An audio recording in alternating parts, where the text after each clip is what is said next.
Good day, Thomas Jefferson Hour podcast listeners. And thank you so much for listening.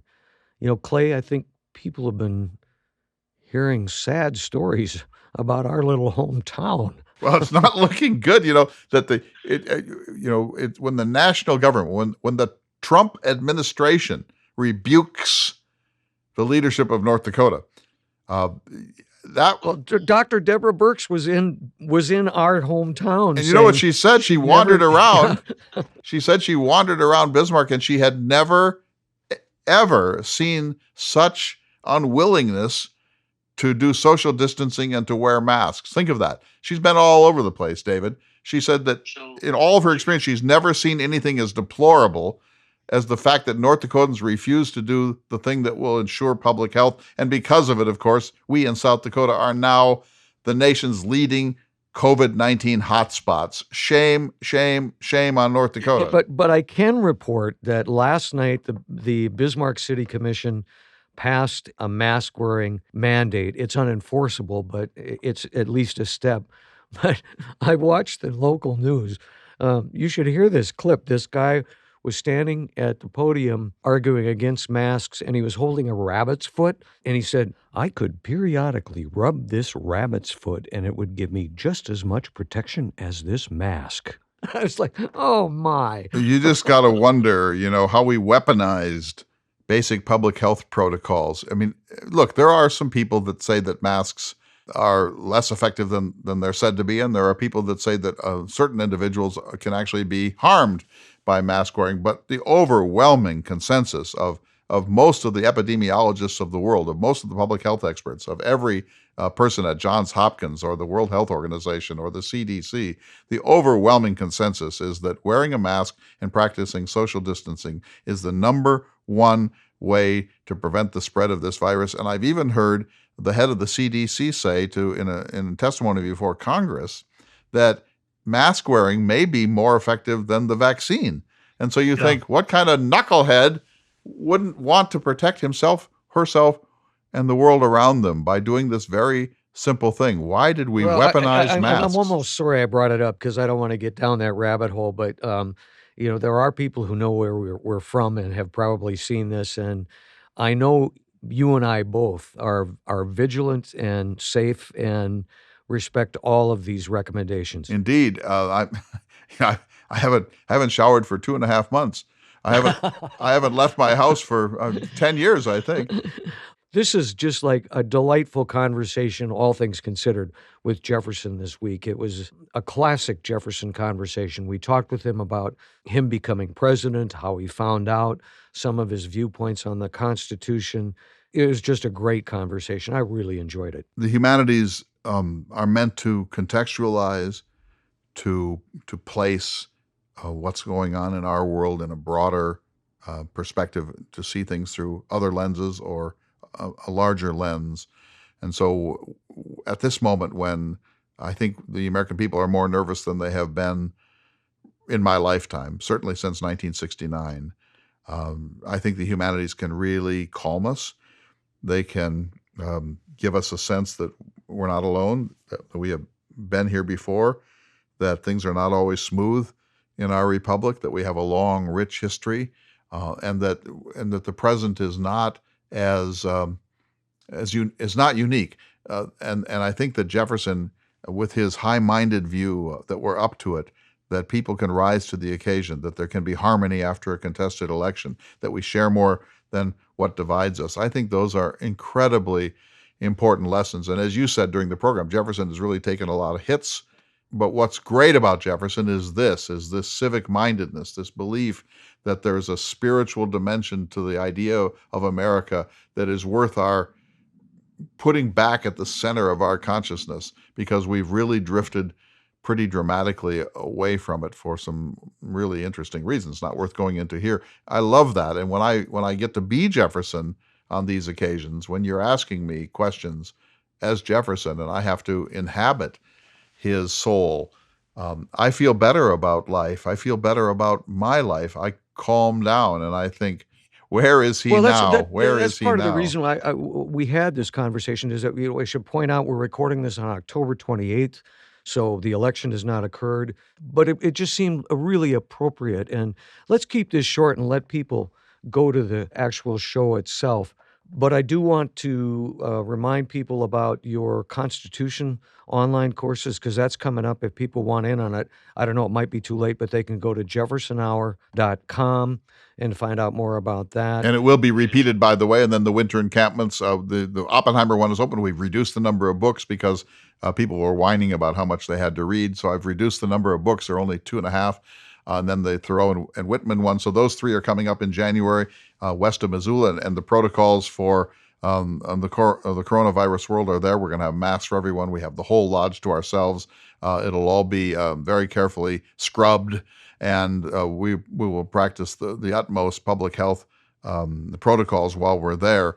And then, of course, there are the 2 summer trips, the traditional Lewis and Clark trip, including the canoeing in Wendover, and also now this year, a raft trip, a Class 4 magnificent raft trip down the River of No Return from Salmon, Idaho for 5 days with our outfitter, who's one of the best in the country. And so people can go to the Jefferson Hour site. Also, my books are there, upcoming appearances if there ever are any. And again, it's jeffersonhour.com. You can also support the show if you go there by clicking on the donate button. And boy, do we need it. And if I don't bring that up, I am admonished, so I bring that up.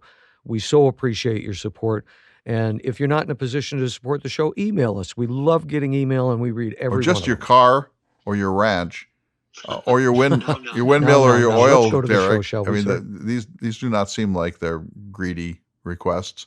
We love all of you, and we appreciate you, and we take you very, very seriously.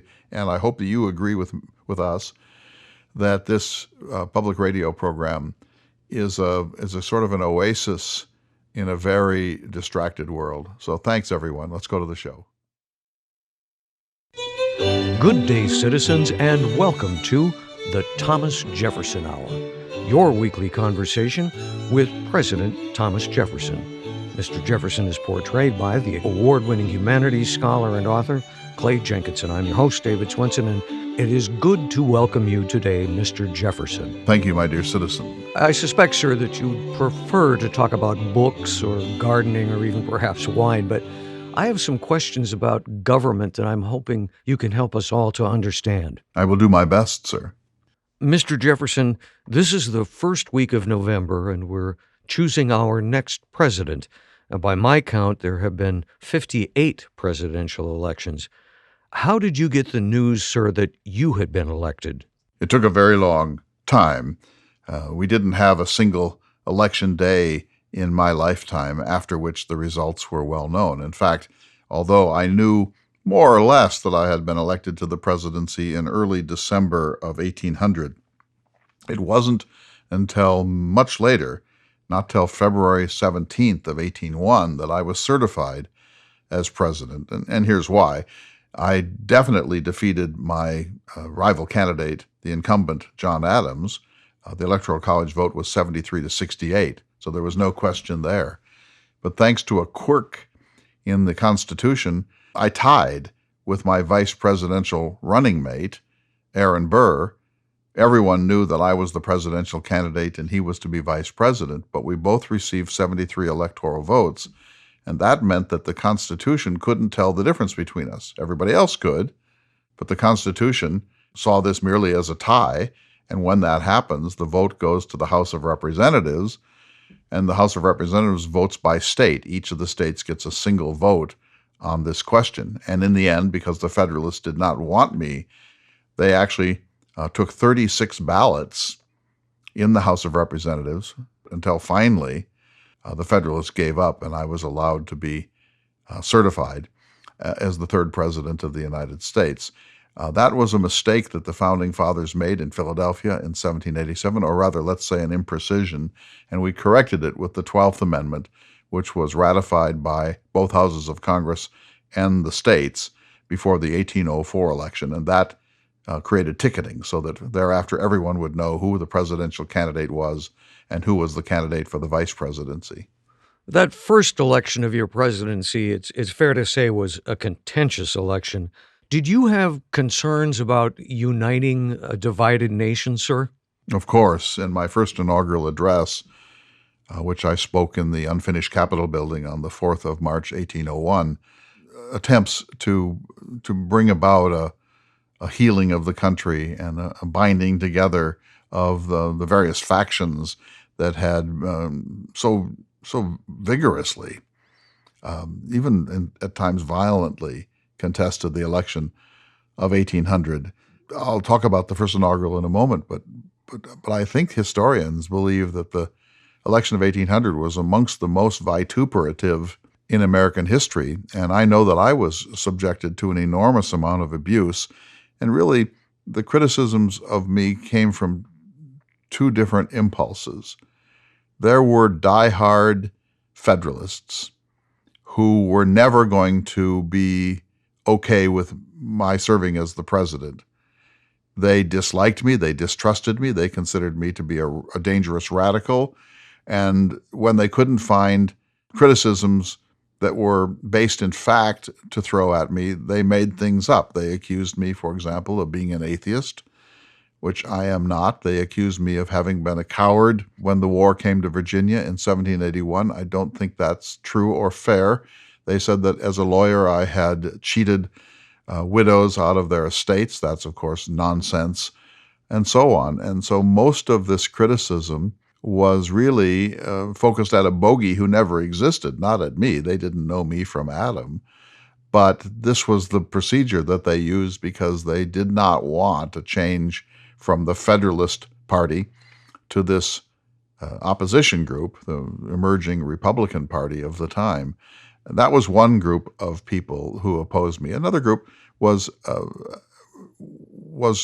responsible group. I disagree with them, but I don't discredit their motives.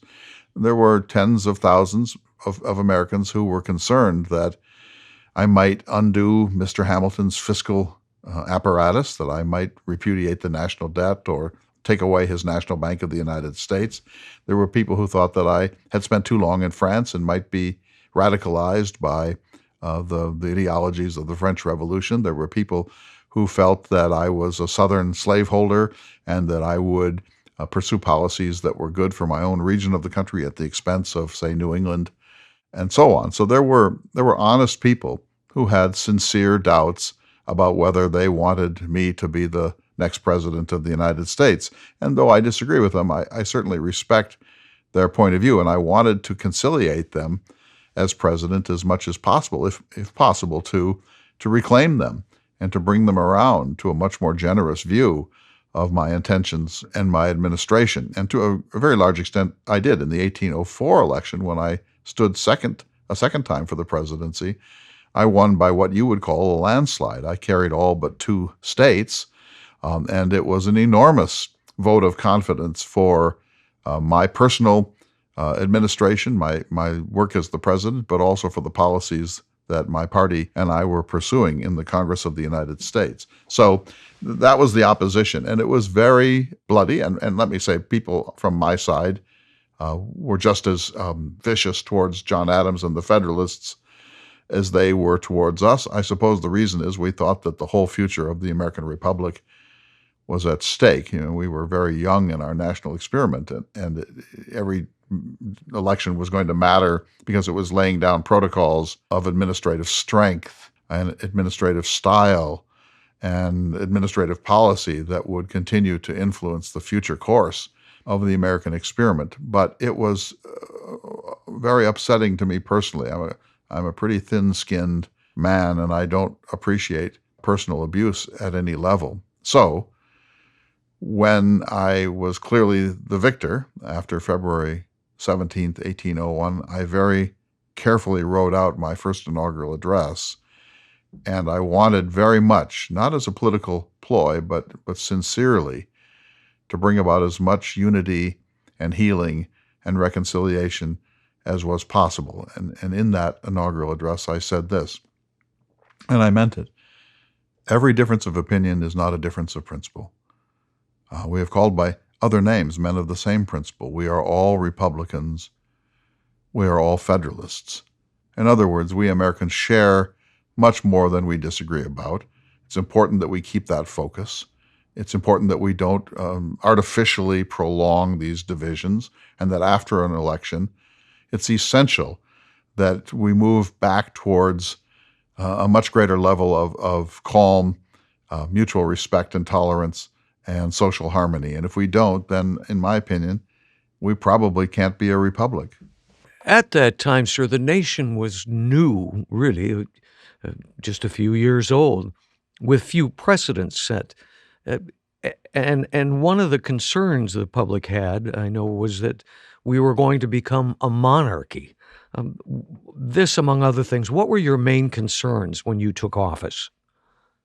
Well, yes, I do believe that the Federalist Party, with Alexander Hamilton pulling the strings, was moving us towards aristocracy. That is a very rigid class system, but also monarchy. And I know for a fact that Colonel Hamilton squinted at monarchy. In fact, in one moment of unrestrained candor, he said that what he really would prefer was a hereditary monarchy in the United States, with presidents to serve for life and senators and governors to serve for life. So we know at least what Mr. Hamilton wanted. I think most of the Federalists were a little less tyrannical than that. But you fought that, sir, not only in words, but in deeds as well.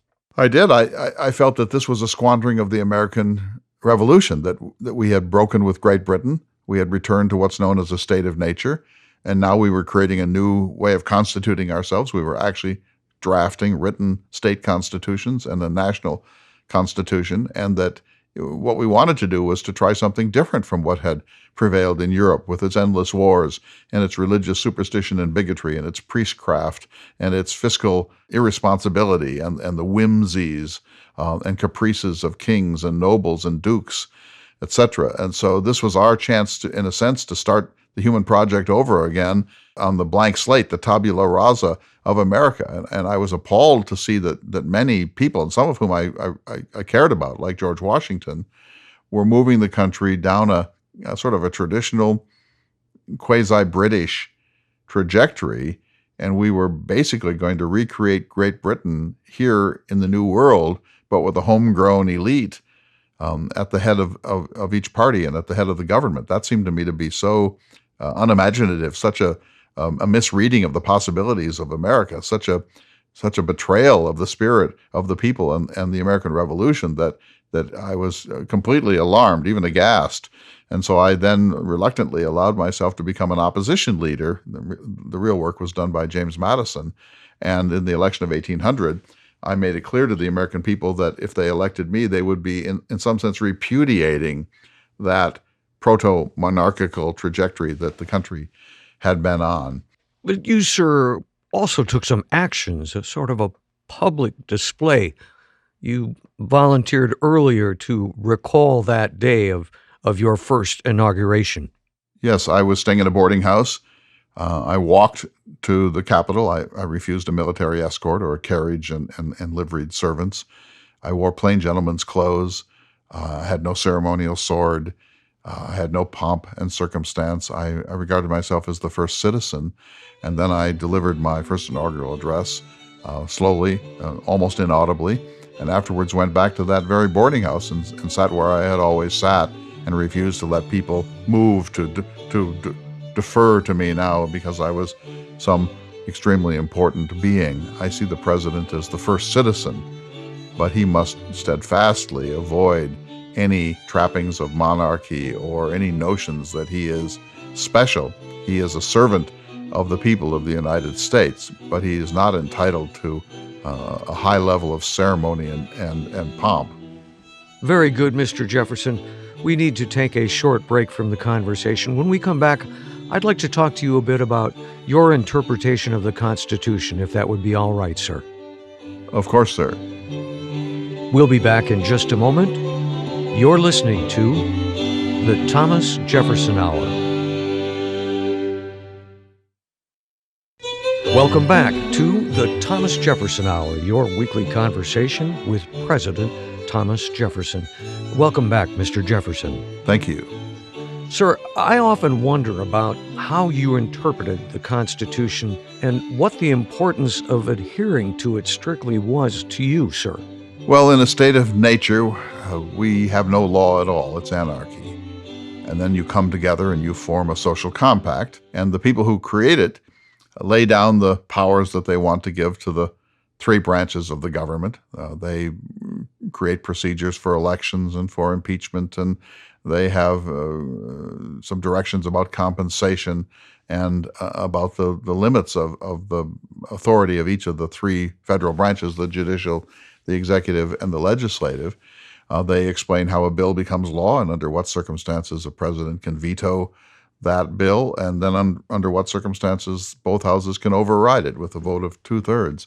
And they tell us how we engage in treaties with foreign powers and appoint ambassadors and so on.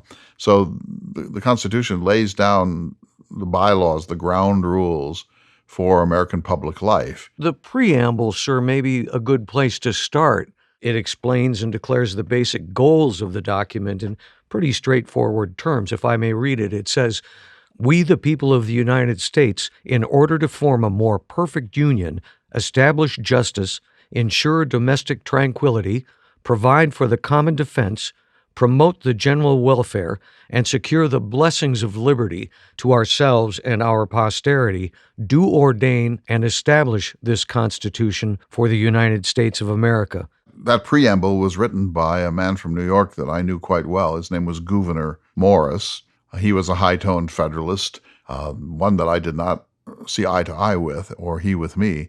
But he was a good prose stylist, and there was a committee of style that was to take all of these provisions of the Constitution and turn them into clear English prose, and he took the lead. So that preamble was written by Gouverneur Morris, and it's an extraordinary document. But in my time, it would have been seen as essentially preamble and boilerplate even. In other words, it was just a way of beginning so that the preamble was not considered as important from a legal constitutional standpoint as it was from a sort of setting the tone for an American experiment in self-government.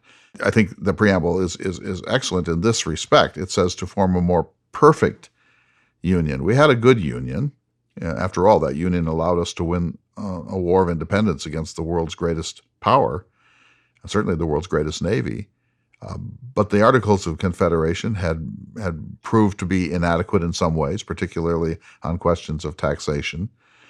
And so in order to form a more perfect union, the 55 men met in Philadelphia between May and September of 1787.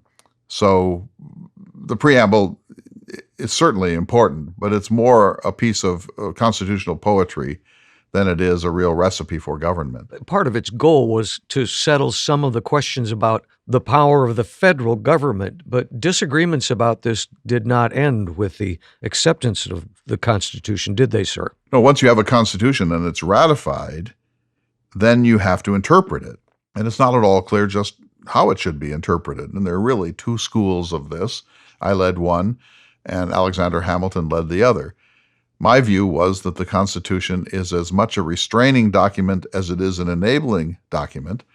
In the first article, the powers of the legislative branch are enumerated.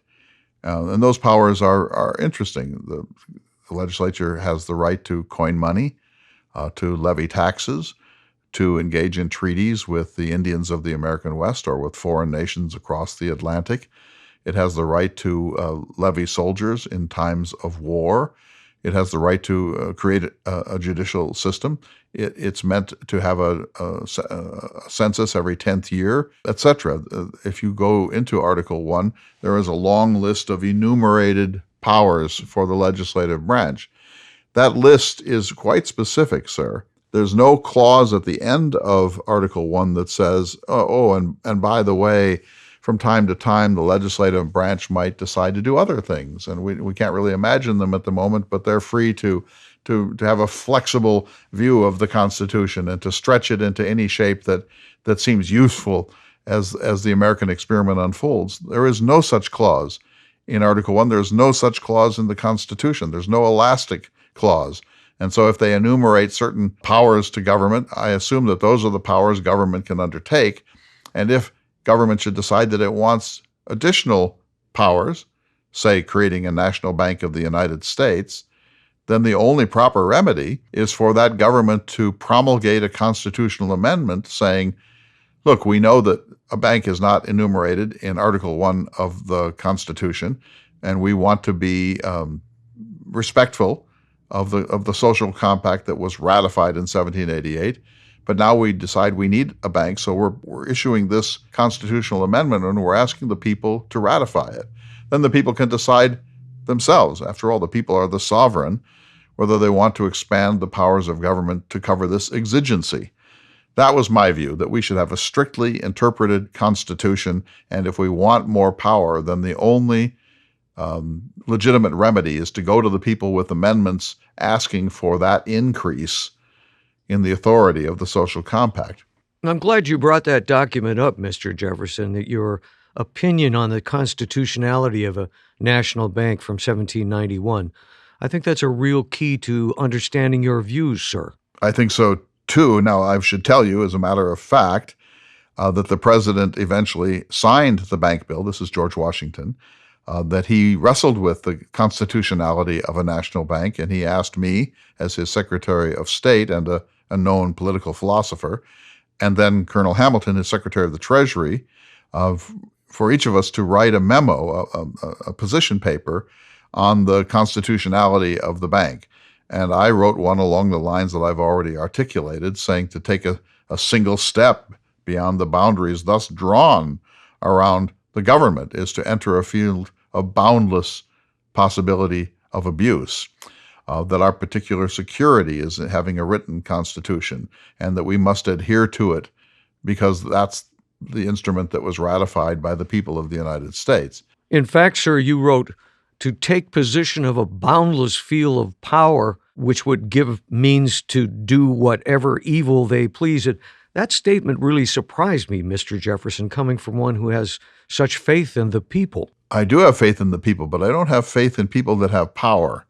I trust humankind. I believe that man is born good, and we are even capable of what I would call indefinite perfectibility if we educate ourselves well and stay close to nature and live diffused away from urban concentrations of population.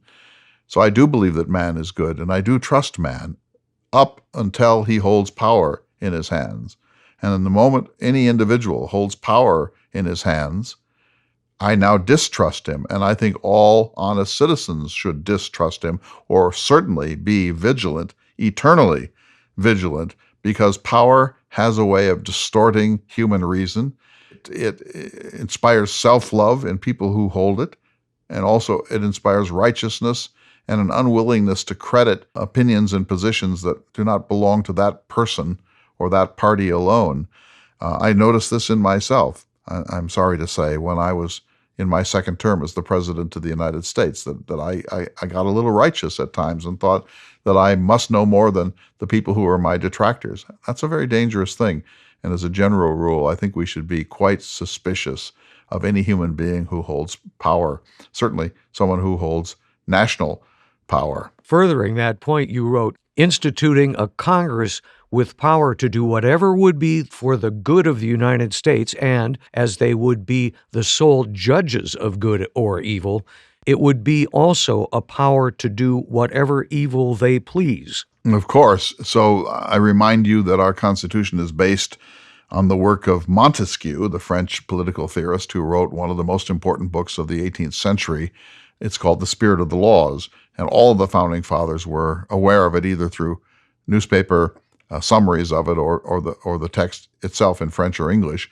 And I quoted Montesquieu a great deal in my own literary commonplace book. And Montesquieu taught us that you can't allow power to locate itself or concentrate itself in one entity, that's automatically a recipe for tyranny and abuse.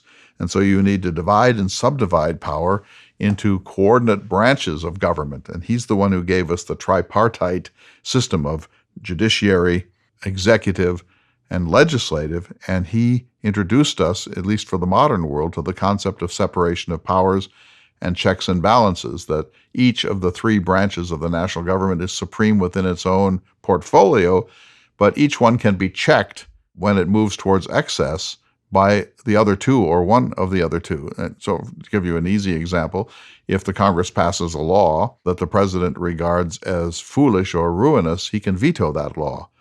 But if the Congress believes in it so strongly that it can muster two-thirds majority in each of the two houses, it can override that veto by the President of the United States. And the judicial branch has the right to say that such and such a piece of legislation violates the First Amendment or the Fifth or the Eighth. And so each of the three branches is meant to have the capacity to perform within its own guardrails, but to be able to check the other branches if they get out of hand. And that was done because Montesquieu, following up from ancient political theory, understood that concentrating power in the hands of any unit, whether it's a single individual or a caucus or a Congress, is a recipe for tyranny, and that every power must be checked in a kind of Newtonian fashion by an equal and opposite authority. I'd like to back up just a bit and go to the preamble one more time, sir, and a phrase included in the preamble that has been fodder for debate for many years, and that is provide for the general welfare. To me, this raises a couple of questions. What power does Congress have to provide for the general welfare, and more specifically, the definition of the general welfare that Congress is approved to promote? Now, from what you said, Hamilton adopted the literal broad meaning of that clause. Madison, on the other hand, thought that it was for Congress to determine what constitutes the general welfare. Do I have it right? Again, the preamble is a very basic sort of introduction to the Constitution, and I think perhaps it's been given too much scrutiny. But here's what I think general welfare means, that, for example, one of the enumerated powers of the Congress is to create post offices and postal roads. Well, of course, that helps to facilitate travel and communication, and so that's increasing the general welfare of the people. The Congress has the right to determine standards of weights and measurements so that you know that a pound is a pound and an ounce is an ounce and you're not cheated. Hamilton believed that general welfare was a broad grant of power to the national government, that the government effectively could use that two-word phrase, general welfare, to do anything that it regarded as beneficial to the American people. But no, if the Founding Fathers had intended that, they would have said so, and they would not have had the enumerated powers in Article 1. The enumerated powers limit what the Congress can do. It can't do whatever it thinks it should do or whatever it wants to do or whatever it thinks the American people might like. If you follow Hamilton's logic, then there really is nothing that the general government can't do, because it can always say, I mean, who wouldn't say? A tyrant, an oligarch, a demagogue, a buffoon would say, well, what I'm doing is for the general welfare of the American people. The phrase is so vague, so needing of exact definition and limits, that it could be used to approve of absolutely anything or nothing. Sir, I know that you were not involved in the Constitutional Convention. You were in France at that time. But there are three things that you advocated for through Mr. Madison. One of them succeeded and the other two did not. The one that succeeded was the Bill of Rights, albeit after the Constitutional Convention. The other two that stuck out to me were your feeling that the federal government should not be able to veto laws passed by the states. And also, sir, you felt that there would be a need for term limits. I pushed for it when I received a copy of the Constitution from Mr. Madison in the autumn of 1787 in France, where I was serving as the American ambassador. I was appalled that it didn't contain a charter of the rights of man. And in fact, my friend, George Mason of Gunston Hall up on the Potomac, who was a delegate to the Constitutional Convention, refused to sign the final document because it did not contain a charter of human rights. So I felt very strongly about this. I was perplexed and annoyed that these 55 demigods, as I called them, who met in Philadelphia, had produced a new charter for the United States of America, and they had not bothered to enshrine the natural rights of humankind. It would have seemed to me that any constitutional convention would start with a Bill of Rights, as did the Virginia Constitution, thanks to George Mason.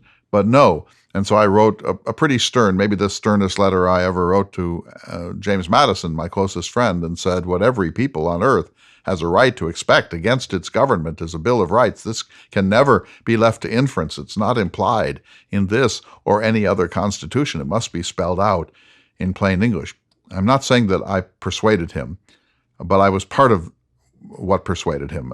I think he was persuaded by the groundswell. And on December 15th, 1791, the first 10 amendments to the Constitution, the Bill of Rights, were ratified in the United States. So the government was drafted in 1787, ratified in 1788, and then it was 3 years later in 1791, at the end of 1791, that a Bill of Rights was added.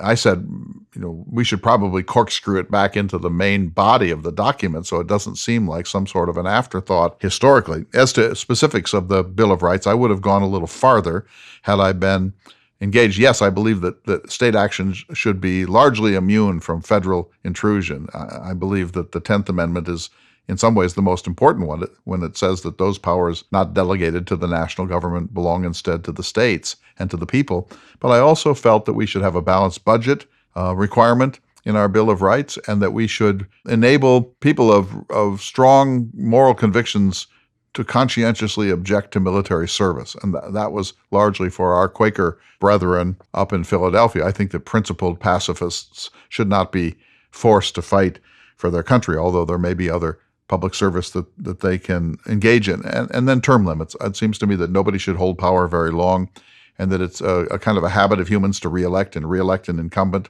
They get used to them. Familiarity breeds a sort of complacency in the electorate, and so we need to have an artificial way of retiring our public figures after a term or two, so that they can move back into the general population, and others can reluctantly step forward to represent the nation's needs. Mr. Jefferson, we started this conversation talking about your inauguration and the fact that this is the week Americans choose a new president. And I'm certain, sir, that you would join with me in wishing whomever candidate is chosen the best wishes and good luck for his term.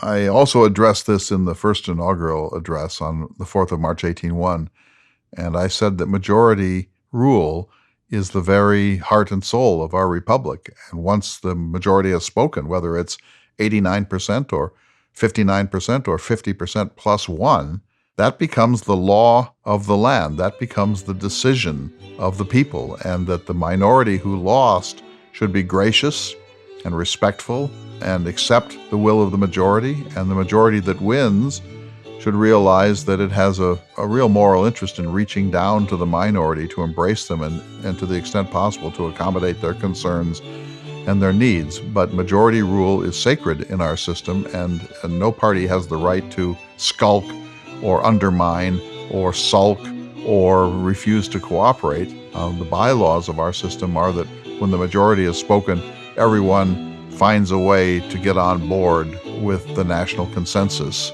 as it has been exhibited in free elections. Thank you so much, President Jefferson. So good to speak with you, sir. You are most welcome, sir. We're going to take a short break, but we'll return in just a moment. You're listening to the Thomas Jefferson Hour.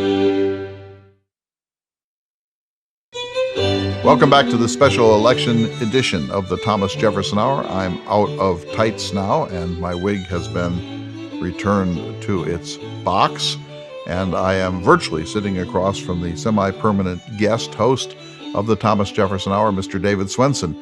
Interesting program. Yes, sir, Mr. Clay Jenkinson. It was. I always enjoy hearing Jefferson reminisce about his first inaugural address, and I have this image in my mind of him walking the streets without escort and without a ceremonial sword to his inauguration. Jefferson really strongly believed that we needed to be a small R republic, and that any habits that were sort of incorporated from British monarchy or the British class system or European ceremonials were going to be a kind of invitation to lose sight of what was really important, that this was a self-governing society with an experimental minimalist government, and that the national government in particular was going to be kept within very strict boundaries. So that was the idea. At least that was Jefferson's idea. And to make that clear to everyone, he engaged in what we would call political theater. David, he dressed down as president. He greeted people in house slippers. He abandoned table settings that had a specific seat for each of his guests. He wanted a much more casual and democratic set of protocols, and he didn't want to aggrandize himself as the president. He wanted to remind people that in a republic, the president is in a sense only engaged in a very high form of jury duty. And so this was political theater at its very best, and people understood that. John Adams found it a kind of obnoxious and thought that, oh, all right, Mr. Jefferson, we get your point, but aren't you posing a little here as sort of this common man when we know you're a Virginia grandee? Jefferson has taken his lumps in the past couple of years, and rightly so. But this week, we kind of got to see the best of Jefferson and the best of his thinking and his reasoning. But talking about political theater, there's a story that you've told before, and you tell it so well, I'm hoping you will tell it again, the Pell Mill story. Well, that's when, again, Jefferson was trying to remind everybody that this is something new under the sun, and we're going to avoid all the mistakes that we have seen in Europe. And so he decided to teach the British ambassador, a man named Anthony Merry, a little lesson in small r republicanism. And Merry hated being in Washington, D.C. anyway, and it was a pretty raw frontier sort of village at the time that Jefferson was president, with no paved streets and tree stumps everywhere and hogs rooting along Pennsylvania Avenue and so on. And so Anthony Merry, who was the British ambassador to the United States, took himself very, very, very seriously. And he showed up at the White House to present his credentials in full European diplomatic regalia. You can just imagine the pomposity of it all. And Jefferson decided there was kind of a weird, kind of a radical streak in Jefferson. He decided to teach Anthony Merry a lesson. I'm not quite sure why. So he kept him waiting, for one thing. And then when Jefferson finally appeared, this is in Anthony Merry's official report to the court of St. James, Jefferson was wearing house slippers that were the heels of which were broken down, and his stockings were loose and falling around his ankles. And he was wearing a coat that was too small for his long and ungainly arms. And Anthony Merry said his linen was none too clean, meaning his shirt. And he said that he even saw a little bit of scrambled egg on Jefferson's jacket.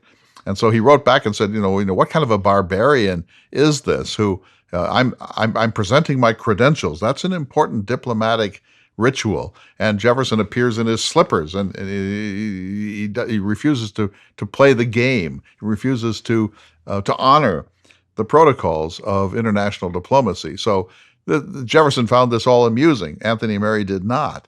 And then Jefferson invited Anthony Merry and his wife to dinner, to one of his afternoon dinners at the White House. And when it became clear that it was time to eat, the usual protocol would be for the president to take the arm of the wife of the most senior diplomat there. That's how it would be done in Britain. But instead, Jefferson took some other woman into the table, and there was no seating chart. And Anthony Merry's wife was just like appalled that she was left to her own devices. I think she finally wound up on the arm of a mere congressman. And they went in, and everyone was kind of jockeying for position at these round tables with no seating protocol. And finally, it was just, for the Marys, it was one of the worst days of their lives, one of the best for Jefferson. And afterwards, Mrs. Merry, the ambassador's wife, said, "I demand to know, sir, what is the protocol of your administration?" And Jefferson said, "Why, madam, it is Pell Mill." I love that story. The other thing that I'm hoping I can prevail upon you to revisit is Jefferson's inaugural address, that famous line about difference of opinion. Every difference of opinion is not a difference of principle. We have called by different names men of the same principle. We are all Republicans. We are all Federalists. It took something for Jefferson to write those words. They're magnificent words. They're exactly the appropriate words. That's what every president should do. I think one thing that I like about Joe Biden as a candidate whether he wins or loses, is that he has said, when I become president, I will be the president of all the American people, those that voted for me and those who didn't, those who admire me and those who don't, that's what a president does. And he's, of course, speaking exactly Jefferson's language, that the election is over, the divisions have ended, and now we reconcile to the extent possible. But Jefferson went even farther, David, and it's really even more of a great passage in the first inaugural address. He said this, and you sort of have to listen for the nuance. He said, "Let us, my friends, restore that social harmony without which liberty and even life itself are but dreary things." So think of how personal that was. Let us restore that social harmony without which liberty and even life itself are but dreary things. That's quintessential Thomas Jefferson. That goes beyond the idea that the president is the president of all the American citizens. It's an appeal for a spiritual quality in a republic. And I just had a fascinating conversation with our very dear friend, the reigning champion Joe Ellis, the other day. And I asked him about this. I said, what if the guardrails break down in our Constitution? Then what? And Joe said, no, there is a deeper spiritual republicanism in the American people. It often seems dormant or covered over with rancor and the usual political stuff. But down deep in there is a basic, small r Republican understanding of what's at stake. And the people know that. And when push comes to shove, they rise to the occasion. But I said, that's a lovely thing to say, Joe, and I hope you're right, but it's unenforceable, isn't it? And he said, yes, they have to be voluntary. It's a spiritual connection that we have with this country, this experiment, and with each other. And it has to be spontaneous. It has to come from the heart and the souls of the American people. And I wanted to weep. I think that the founders expected that there would always be honorable men in government. You know, one thing I didn't get to Jefferson with this week that I had in my notes was this famous letter he wrote to Samuel Kercheval in July of 1816, just to amplify the point you just made. And he wrote, "Where then is our republicanism to be found? Not in our Constitution, certainly, but merely in the spirit of our people." Jefferson really did believe in the goodness of the American people. Yes, he did. He believed in the spirit of humankind, and he thought American humans, were exceptional. He's the father of the notion of American exceptionalism, and he believed that we had special virtue because we had left the old world behind, because we had a whole continent to share, so that we weren't crowded together fighting over a loaf of bread. And he also thought that as long as we were an essentially agrarian people, that we would have a fundamental automatic virtue at the heart of our culture. And so that seems a little utopian to us as we look back on it in a much more urban or suburban era with much different technologies and certainly not the same commitment to the land and to agrarianism. But Jefferson believed it, and he believed that humans can be made more by education. We can be ennobled by an understanding of the spiritual dimensions of our Republican system of government, that it's an idea with a capital I, but it's unenforceable. You can put all the things you want in the Constitution about emoluments and impeachments and vetoes and override and so on, but you can't enforce the grace and the spiritual mutual respect that's required for this system to work. That has to be a voluntary embrace of something very deep in the idea of human freedom and self-government. And I believe that to the bottom of my heart. And my greatest lament is that we live in a time when that is not only no longer the case, but it's sort of openly sneered at in a kind of winner-takes-all world, zero-sum game, where one side says in 2016, we would never, under any circumstances, put a person on the Supreme Court in the 7 months before an election, and then 4 years later can say, we didn't mean it. That was just stupid rhetoric. Now we're going to do it. Jefferson would have said, wait a minute, this only works if all the players try to be their best selves and keep their word. In that same letter to Samuel Kercheval, Jefferson talked about how things were going to change as it becomes more developed, more enlightened, as new discoveries are made, new truths disclosed, and manners and opinions change with the change of circumstances. Institution must advance also and keep pace with the times. And then he had this great line about a boy in a coat. Said we may as well require a man to wear the coat that fitted him as a child as to require our civilized citizens to live under the regimen of their barbarous ancestors. It's a great metaphor that, if you have a coat that you bought in the children's part of a department store when you were 7, try to wear that when you're 47. And he said that's the same thing. The Constitution that was written by the Founding Fathers was great, but that's a long time ago, and you need to keep pace with the dynamics of a very dynamic culture like that of the United States. And if he could look at us, David, he would say, no wonder you're in such chaos. How can you apply the 1787 Constitution to, say, stem cell research or cyber terrorism or the surveillance that comes from people's participation on social media or the possibility of self-incrimination by what people post on Facebook or on Instagram, or how do the Founding Fathers have anything to say about nuclear weapons or cruise missiles or germ warfare? And so Jefferson's view was you're really going to cause yourself more problems than you think if you try to cling to a constitution forever. It'd be much better to have a series of constitutions to face the world as it actually exists, not in some mythic Philadelphia, where Hamilton and Benjamin Franklin are drinking some ale together and reminiscing about the glorious days of the Revolution. That's a form of ruinous simplification and nostalgia for a world that may never have existed and certainly doesn't exist any longer. We spent a lot of time this week with Mr. Jefferson discussing the Constitution, and I would be remiss, sir, if I didn't point out and bring up that you're in the midst of doing a number of online courses and conversations about the Constitution. Yeah, thanks for that. I hadn't thought of that, but yes, I'm starting on November 7th, so in a few days, this 5-week Saturday online Zoom-based, non-credit, no quizzes, no final exam, no papers, this 5-week course on the Constitution. And what we're going to be doing is looking at the Constitution as it was drafted in 1787, the Constitution as it was looked upon during the ratification debates and looked upon, say, by Jefferson, then the problematic clauses like general welfare, necessary and proper, emoluments, etc., the phrases in the Constitution that have caused no end of trouble in the course of American history. And then we'll sort of step back and assess, where are we now? Is our Constitution still serving us?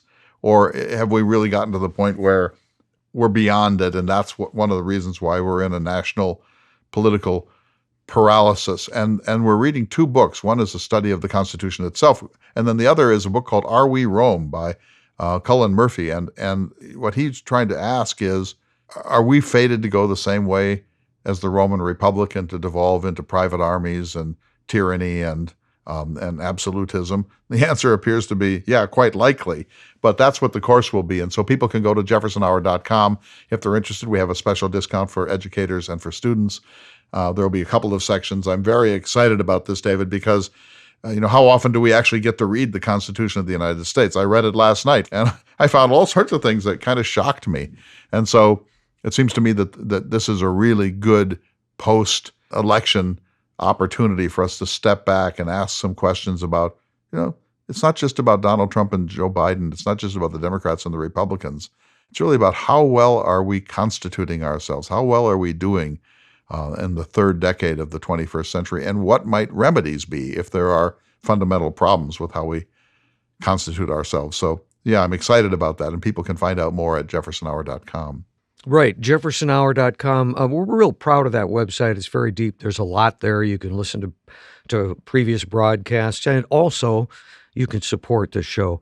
So finally, sir, we're recording this just a few days before the election, so neither of us really knows what the outcome is going to be. But as I spoke to Jefferson, I would speak to you, sir, and I'm sure you would join me in wishing whomever the president is the best of luck for us and for the American citizenry. Yes, I gave a talk in Seattle right after the 2016 election, and you can imagine that in blue Seattle, there was a lot of consternation. There were about 1,000 people in the auditorium, and I said, look, we're going to get through this.